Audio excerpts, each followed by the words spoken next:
c'est Harley et aujourd'hui je vous retrouve pour un épisode plein d'amour, de chocolat et de guimauve. Et oui, parce qu'on est déjà en février et qui dit février dit Saint-Valentin. Et oui, vous savez, cette fête qui pour certains consistera à faire semblant d'être heureux avec la personne partageant leur vie, alors que le midi même, ils assouvissaient leur pulsion sexuelle avec la dame de la cantine. Enfin bref, j'ai une question. Jusqu'où êtes-vous prêt à aller par amour? Parce que certains sont prêts à tuer. Ah bah les passions communes et les activités, ça fait partie de la base dans le couple. Bon après celle-là je vous la conseille pas, j'avoue, ça peut mal finir. Je vais donc vous faire une petite liste, un petit best-of, oui je n'ai pas envie d'utiliser le mot top. Quand on est amoureux, on peut très vite devenir con. Et cette histoire le démontre très bien. Tout commence dans un bar, ma foi, de merde, à Sacramento, en 1977. Charlène et Gérald se rencontrent, lui il est déjà l'auteur de plusieurs viols, et elle a un QI supérieur à la moyenne et fait partie du milieu bourgeois. Cupidon, ce truc en couche-culotte, fait son taf, et paf! Ça fait des chocs à pic. Charlène tombe follement amoureuse de Gallego. Mais pour le coup, follement, c'est le terme juste, hein. Comme preuve de son amour éternel et comme cadeau de mariage, oui, parce qu'en plus il décide de se marier, Charlène accepte de mettre en confiance des filles qu'elle va amener à son mari qui lui va pouvoir les violer et les tuer.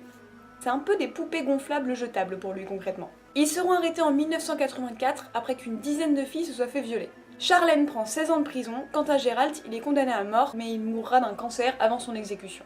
Tout commence simplement. Qui n'a jamais regardé de film avec son ou sa chérie? Eh bien Florence et Audrey avaient décidé de faire pareil en regardant le film Tueur né d'Oliver Stone. Dans ce film, en gros, les protagonistes décident de partir dans une virée sanglante dans laquelle ils tueront toutes les personnes sur leur route. Quoi qu'il en soit, ce jeune couple d'anarchistes veut se lancer dans les braquages pour pouvoir vivre tranquillement dans leur squat en marge de la société. Ils braquent alors une fourrière pour avoir des armes, parce que pour faire un braquage ça peut aider, mais n'est pas braqueur qui veut, et celle-ci tourne mal et se finit en course-poursuite à travers Paris pour finir à une fusillade à la Nation à Paris. Bilan de la soirée télé, 3 flics, un chauffeur de taxi qui passait là au mauvais moment, ainsi qu'Audrey Maupin, sont abattus. Florence Ray est alors arrêtée et condamnée à 20 ans de prison, mais elle n'en fera que 15.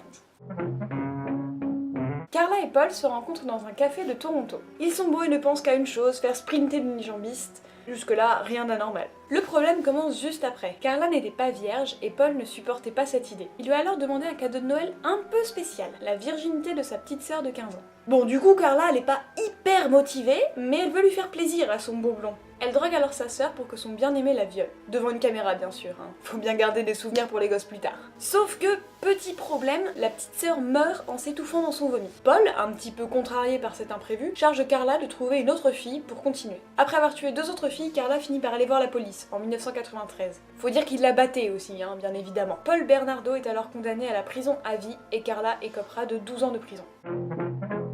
Pour ce jeune couple, tout commence de manière classique. Ils se rencontrent alors que Rosemary est âgée de 15 ans. Puis en 1972, âgés de 29 et 19 ans, ils se marièrent. Et à partir de ce moment-là, c'est le bordel. Ils décident de tuer ensemble la fille de Fred, qu'il a eue avec son ancienne compagne. Ils la violent également, et pour en rajouter un petit plus, ils tuent même la mère de la gamine qui était inquiète de la disparition de sa fille. Ah non mais ouais, on commence bien là.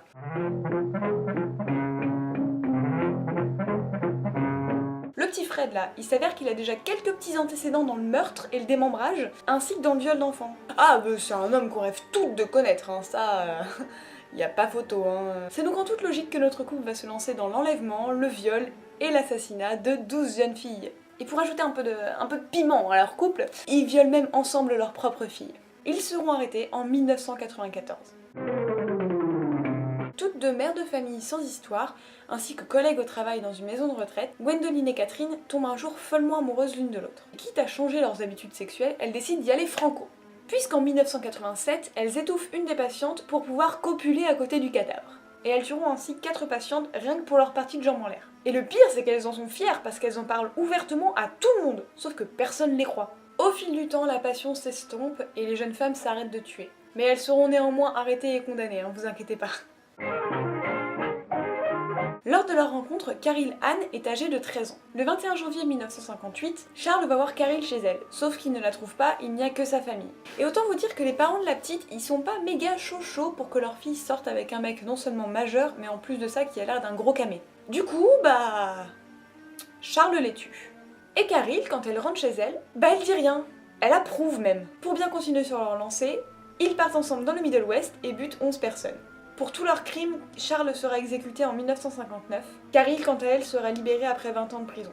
Ah et tiens du coup, tout à l'heure je vous ai parlé du film Tueur né d'Oliver Stone. Bah ce film serait visiblement inspiré de l'histoire de ce couple-là. Ces deux amants d'origine britannique se rencontrent en 1961. Ian est un grand fan du nazisme et de la torture. Ça fait vraiment bizarre d'utiliser le mot fan pour ça, mais bon. Et là encore une fois en matière débat sexuel étrange, on a une perle, hein. Puisque Ian tue des gens, il enregistre leurs cris de douleur, et ensuite Mira et lui font la bête à deux dos en écoutant l'enregistrement. Mira participera également au meurtre puisqu'ils tueront et violeront des petites filles ensemble en les décapitant. Ils seront dénoncés par la famille de Mira puis arrêtés en 65, où ils prendront perpète, tous les deux. Et voilà, cette vidéo spéciale Saint-Valentin s'achève désormais. Je sais, c'est triste, vous vouliez plus d'histoires romantiques. Enfin, tout ça pour dire que si tu es triste aujourd'hui et que tu déprimes, bah dis-toi que des fois, il vaut mieux être seul que mal accompagné. Putain, la phrase cliché au possible quoi, je suis désolée. Si tu as aimé cette vidéo, tu peux me le dire dans l'espace commentaire, il est à ta disposition. Tu peux même me faire une déclaration d'amour si tu veux, c'est le moment jamais, profite. Tu peux également mettre un pouce bleu et encore mieux, tu peux même partager cette vidéo autour de toi. Je vous fais à tous des gros bisous plein de guimauve, c'était Harley, à bientôt. Hold me in your arms and sway me like the sea.